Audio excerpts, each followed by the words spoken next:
नमस्कार दोस्तों, ज़रा अपने आसपास देखिए।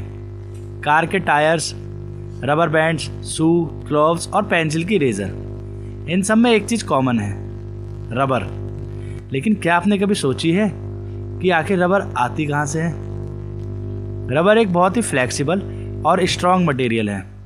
ये इजीली स्ट्रेच हो सकता है और फिर अपनी ओरिजिनल शेप में वापस आ जाता है। इसी वजह से रबर का यूज़ हजारों प्रोडक्ट्स में होता है। नेचुरल रबर एक स्पेशल ट्री से मिलता है जिसे रबर ट्री कहा जाता है। यह पेड़ ज़्यादातर गर्म और ह्यूमिड क्लाइमेट में अच्छा ग्रो करता है। रबर ट्रीज मोस्टली रीजन्स में उगाए जाते हैं। जी हाँ, ये ट्रॉपिकल रीजन्स में मिलते हैं। थाईलैंड, इंडोनेशिया, मलेशिया, वियतनाम और इंडिया जैसे देश दुनिया में सबसे ज़्यादा रबर प्रोड्यूस करते हैं। फार्मर्स रबर ट्रीज को बड़े फार्म्स में उगाते हैं जिसे रबर प्लांटेशन कहा जाता है। एक प्लांटेशन में हजारों रबर ट्री हो सकते हैं। रबर कलेक्ट करने के लिए फार्मर्स ट्री की बाग पर एक पतला सा कट लगाते हैं। इस प्रोसेस को टेपिंग कहा जाता है।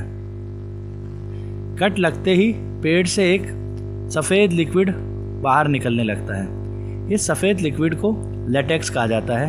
यही नेचुरल रबर का रॉ मटेरियल होता है। लेटेक्स धीरे धीरे एक कप में कलेक्ट किया जाता है।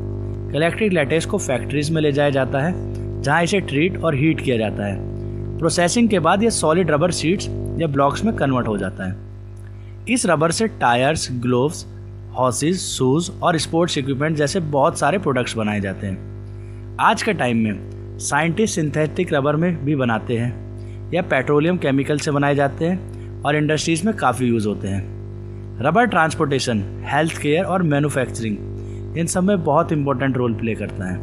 रबर के बिना मॉडर्न व्हीकल्स और मशीन चलाना मुश्किल हो जाता है। तो एक सिंपल सी रबर, जी हाँ, एक लंबी जर्नी से आती है। ट्रॉपिकल जगह के बाद ये पेड़ पे से आकर फैक्ट्री तक पहुंचती है। अगली बार जब आप रबर को देखें तो याद रखें कि ये प्रोडक्ट कैसे बना है।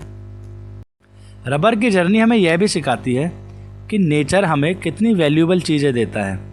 एक सिंपल ट्री से मिलने वाले लेटेक्स दुनिया भर के लाखों प्रोडक्ट्स बनाने में हेल्प करता है। इसलिए जब भी आप रबर बैंड, टायर या इरेजर देखें तो याद रखिए कि उसकी शुरुआत कहीं ट्रॉपिकल फॉरेस्ट के एक रबर ट्री से हुई थी। जी हाँ दोस्तों, नेचर और साइंस मिलकर हमारी डेली लाइफ को कितना ईजी और कंफर्टेबल बनाते हैं, और रबर इस बात का एक परफेक्ट एग्जाम्पल है।